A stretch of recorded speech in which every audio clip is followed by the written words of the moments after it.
Bé, com ja us vaig comentar, un cop hem acabat ja Nietzsche, ara amb aquests pocs dies que ens queden per acabar el curs de segon de batxillerat, el que farem serà fer un parell de vídeos dedicats a Marx, a la figura de Karl Marx, posant-lo en context i estudiant els conceptes més importants del seu pensament. Bàsicament parlarem en primer lloc de la filosofia post-hegeliana, és del pensament posterior a Hegel, i de l'oposició a l'idealisme. Els sistemes idealistes que hem estudiat, en especial la concepció filosòfica de Hegel, van trobar una oposició i una crítica en els seus immediats deixebles i successors. Això té lloc a través del trencament de l'estructura abstracta de la raó, aquesta estructura totalitària, totalista de la raó, de l'esperit absolut, que ens presentava un món acabat, ordenat i que fins i tot menys tenia l'individu i les coses concretes. Aquest sistema hegelià tan tancat que no deixava marge per allò que no es pogués reduir a racionalitat, és a dir, la qüestió de l'irracional. Així hi ha uns autors que creuen necessari un retorn a Kant i a la dualitat entre el noumen i el fenomen. Recordeu que Hegel elimina el concepte de noumen, com és el cas de Herbart i sobretot de Schopenhauer. Schopenhauer, que ja vam estudiar com a precedent de Nietzsche i que ens marca clarament la presència de l'irracional, aquest cert irracionalisme, aquest voluntarisme, filosofia basada en la voluntat com a cosa en si, com a noumen, com a fons on es troba la realitat. Mentre que hi ha altres autors que aquesta reacció a Hegel la duen a terme d'una altra manera, marquen distància respecte de l'idealisme abstracte per accentuar la realitat concreta. Aquesta realitat concreta és el camp de batalla en què l'home lluita per l'existència. Aquí trobaríem Feuerbach, aquí trobaríem Marx. Per estudiar Marx hem de tenir present la influència a nivell de mètode de Hegel, perquè de fet la filosofia de Marx i d'Engels també és una filosofia dialèctica, i per tant l'aparició també del que s'anomena l'escola hegeliana.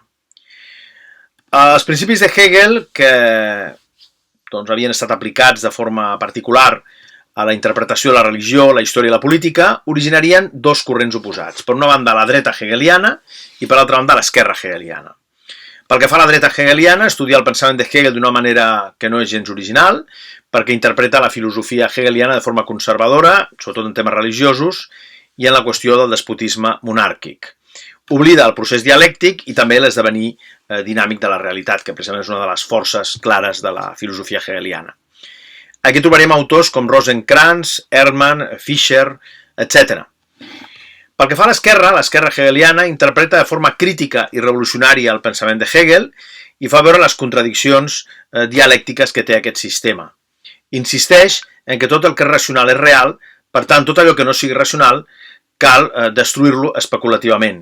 La filosofia és, per tant, crítica materialista de la realitat. És a dir, la qüestió del materialisme és una qüestió important que anirem veient sobretot en el desenvolupament de la filosofia de Marx.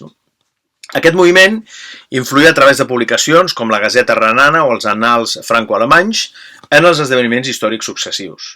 Els principals representants de l'esquerra hegeliana són David Friedrich Strauss, Bruno Bauer, Ludwig Feuerbach, Max Stirner, Friedrich Engels i Karl Marx. Parlarem una mica de Feuerbach i després ja entrarem en el pensament de Marx. Feuerbach neix a Landshut, a Baviera, l'any 1804. Després d'estudiar teologia a Heidelberg i filosofia a Berlín, amb Hegel de mestre, continua estudis a Erlangen, on va ser docent privat, on va ser privat docent.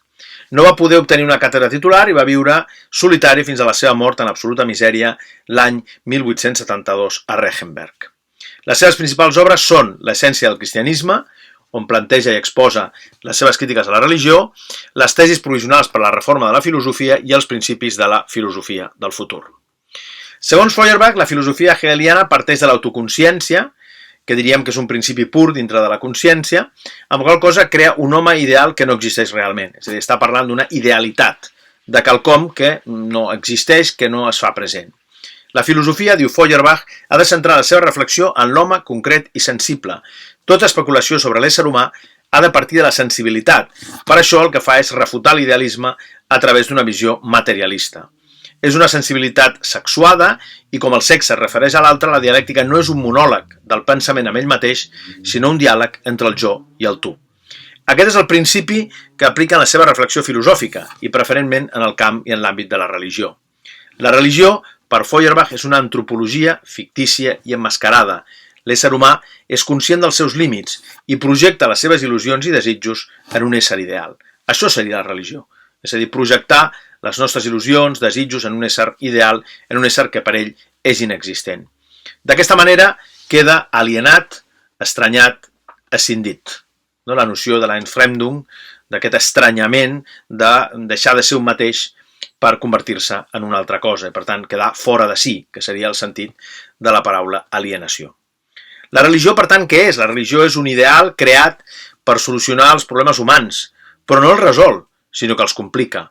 L'essència divina no és més que l'essència de l'ésser humà. L'ésser humà crea Déu a la seva imatge i semblança. Projecta tots els elements positius cap enfora i ell mateix es queda sense res. Cal, per tant, invertir la teologia i convertir-la en antropologia.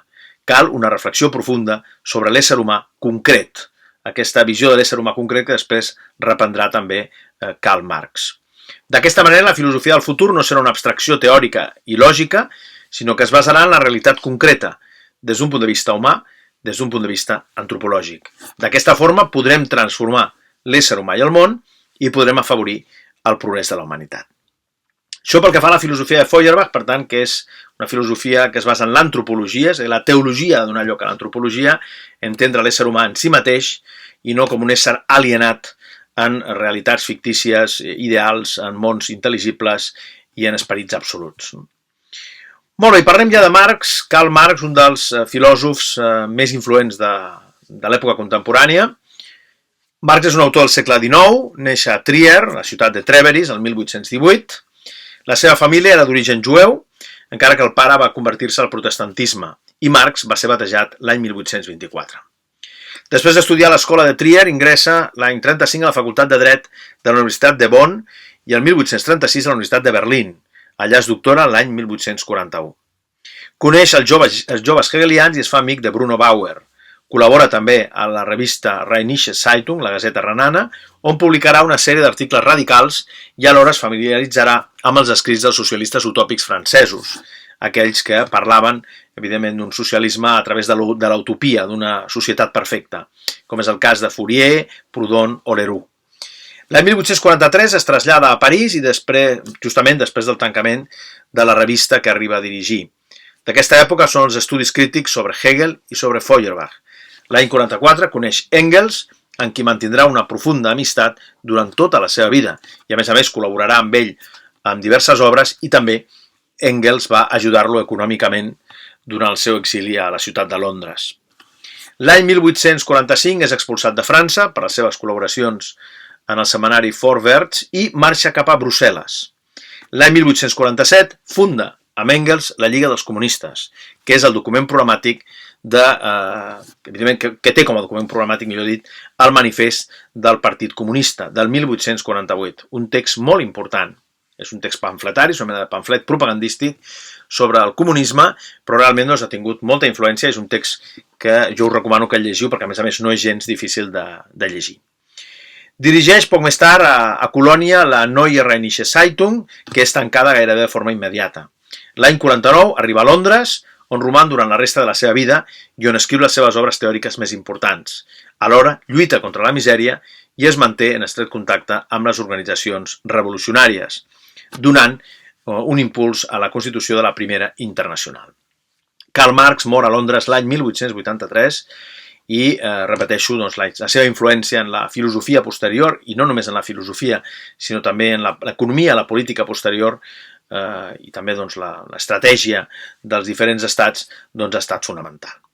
Pel que fa a les obres més destacades de Marx, podem parlar de, per exemple, la diferència de la filosofia de la natura en Demòcrit i Epicur, de l'any 41, la seva tesi doctoral, manuscrits econòmico-filosòfics de l'any 44, la Sagrada Família de l'any 45, escrita amb Engels, un altre text important, la ideologia alemanya, la misèria de la filosofia, el manifest del Partit Comunista, també amb Engels com a coautor, la contribució a la crítica de l'economia política i la que segurament és la seva obra més influent i la més important i la que marca un abans i un després des del punt de vista de l'anàlisi econòmica que du a terme és el Capital, Das Kapital, de l'any, la primera edició de l'any 1867.